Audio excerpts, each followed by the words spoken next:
전 서강대학교 언론대학원장이셨던 조맹기 교수님 모시고 말씀 듣도록 하겠습니다.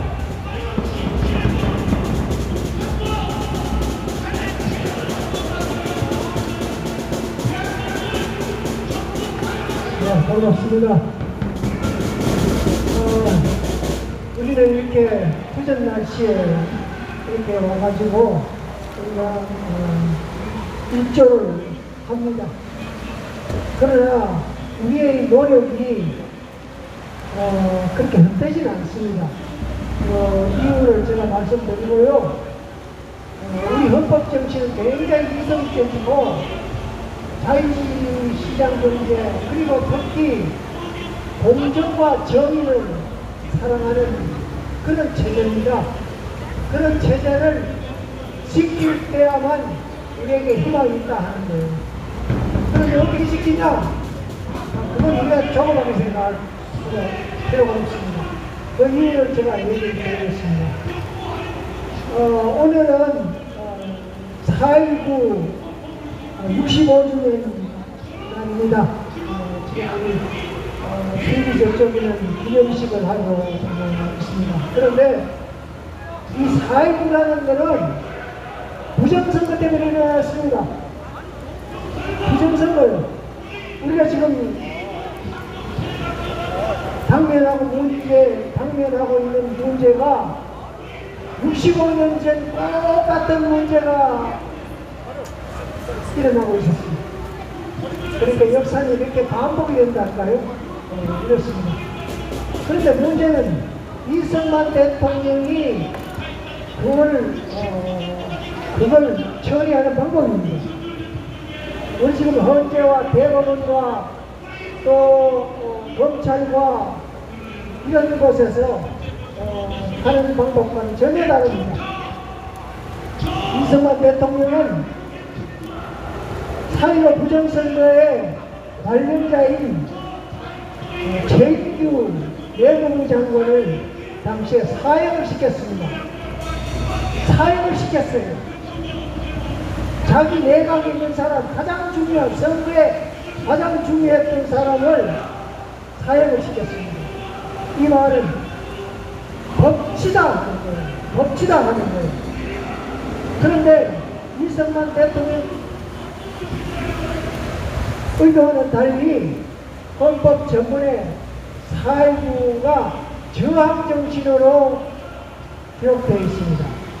그런데 저항정신으로 기록되어 있는데 저항정신이 어떻게 생겼냐 그럼 잘 들어보세요. 김주열 씨가 학생입니다. 당시 학생이 마산 아파트에 체류탄을 이렇게 맞고 물이 이렇게 튀어져 나와가지고 물고기 밥이 돼가지고 그게 튀어나왔습니다.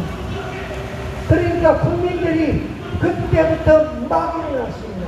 그러면서 혁명이 됩니다. 혁명이 됩니다. 그래서 4.19 의제가 그 혁명이 됩니다. 그런데 거기에 관련돼 가지고 사용되는 사람은 얼마나 안 돼요. 그런데 지금은 어떤가 하면 지금 4.19 수일이 민주화 묘지에 가면 엄청나게 많은 사람이 뭉쳐 있어요. 그 사람이 4.19 정치를 가지고 붙였을까요? 아닙니다. 사쿠라예요. 사쿠라. 사쿠라입니다. 그렇죠. 그리고 5.18 저 묘지에 봐요. 5.18 관련된 사람 몇 명이 돼요. 그러나 6만 명이 그 빨대를 뽑고 우리 헌정을 유린하고 있습니다. 자, 그리고 4.3 사건 이제 헌법 정치에 그걸 저항권을 집어넣는다고 그러는데 유네스코에 가가지고 4.3 사건을 유네스코 등재를 시켰습니다. 자, 그런데 그러면요 당신네들 그만 그럴 게 아니라 그 소련군이 와서 그리고 북한군이 와서 거기에서 북한소련제 무기를 가지고 와서 저항해도 그런 폭력군은 왜 단절 안 해요, 이거요. 그러니까 그거 안 된다는 거예요. 자, 그런데 북한과 소련과 그리고 중국은 우리는 계급사회인데 신분사회를 만드는 겁니다. 신분사회 뭐예요? 신분을 주고 충성하는 만드는 거 아니에요. 그러니까 우리에게 약점이 있는 사람은 꼭 돌려가지고 하는 거예요. 윤석열 대통령 우리 뭐 별로 과거는 있지만 우리가 관용을 베풀었습니다. 그렇게 했으면 됐습니다. 그런데 무슨 이유가 어디에 있습니까? 그 사람은 신분을 얻기 위해서 신분을 대통령직 신분을 얻었잖아요. 그럼 되지. 또 뭐 윤석열이 나는 거를 자기가 받았으니까 그럼 하라면 되잖아요. 자, 그런데 그게 보면 말이야. 신분 집단이라는 거는 그거는 우리 계급사회에서 일어날 수가 없는 거예요. 계급사회는 열심히 일해가지고 일한 대로 가지고 왔는 그런 계급사회입니다. 시장에 가서 하는 겁니다. 자, 트럼프 대통령이 하죠. 트럼프 대통령이 지금 중국 관세 부추겼다 이거야. 비교 자본주의 사회 하면서 국가 자본주의 사회에서 하면서 왜 국가 자본주의에서 시장의 질서를 어지르느냐. 시장은 기본권을 중심으로 해가지고 시장사회를 만드는데 왜 신분사회를 만드냐 이거야. 그거 하지 마라 이거야. 그러니까 이게 안 돼요. 그런데 미국 사회는요. 지금 750조 원의 전 세계 경제가 돌아갑니다. 거기에서 미국이 갖고 있는 게 한 20% 내지 25%라고. 미국이 잘 사는데 그 사람들은 엄격해요. 우리 박정희 대통령, 이승만 대통령은 그렇게 엄격했으니까 4.19 부정선거했다고 사형시켜버렸잖아요. 자, 그런데 박정희 대통령, 이승만 대통령이 정신이 살아있는 거는 산업 정신이 살아있어요. 기업에서 살아있습니다. 우리가 지금 세계에서 중요하고 정밀한 기술을 구현하는 데가 스위스, 대한민국, 서독, 일본, 미국뿐입니다. 우리가 넷째에 들어가 있어요. 넷째. 왜? 자유시장 경제를 살렸기 때문입니다. 그렇게 중요합니다.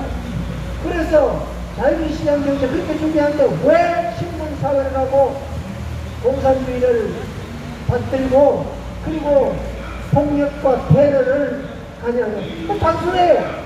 공정과 정의를 지키면 돼요. 그런데 문영배 헌재 소장이 나방에서 이런 생각 인하대학에서 강의를 하는데 뭔 얘기를 하냐면 앞으로 법조인은 혼을 가져야 된다. 그리고 둘째는 창의적 정신을 가져야 된다. 셋째는 소통을 해야 된다. 그랬어요. 네가 소통을 했어? 정치 판결을 해놓고도 말이야. 돌아서가지고 양심의 가책이 되니까 학생들한테 그런 소리 합니다. 그게 우리의 입법, 사법, 행정, 언론이 지금 그런 짓을 하고 있습니다. 자, 그러니까 그런데 내가 장황하게 얘기 안 되겠습니다. 우리가 체제가 이렇게 잘 성대한 국가입니다. 세계 4위 정밀한 무기를 만들고 정밀한 공업화를 일으킨 나라에서 왜 차이나와 북한과 러시아, 소련과 같은 나라를 가고 싶어 합니까? 그건 아닙니다. 그러니까 문현대 같은 새끼 그리고 윤석열 같은 놈은 이제는 어쩔 수 없습니다. 대한민국을 위해서 그리고 우리에게는 기회가 옵니다. 김주열 씨가 자기 목숨을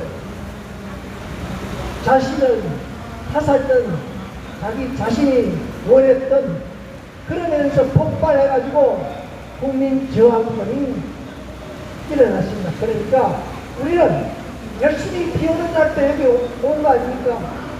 왜 왔어? 자유시장 경제 공정과 정의를 바로세기 위해서 나온다는 것을 명심하면서 정진합시다. 그럼 우리에게 희망이 있습니다. Thank you.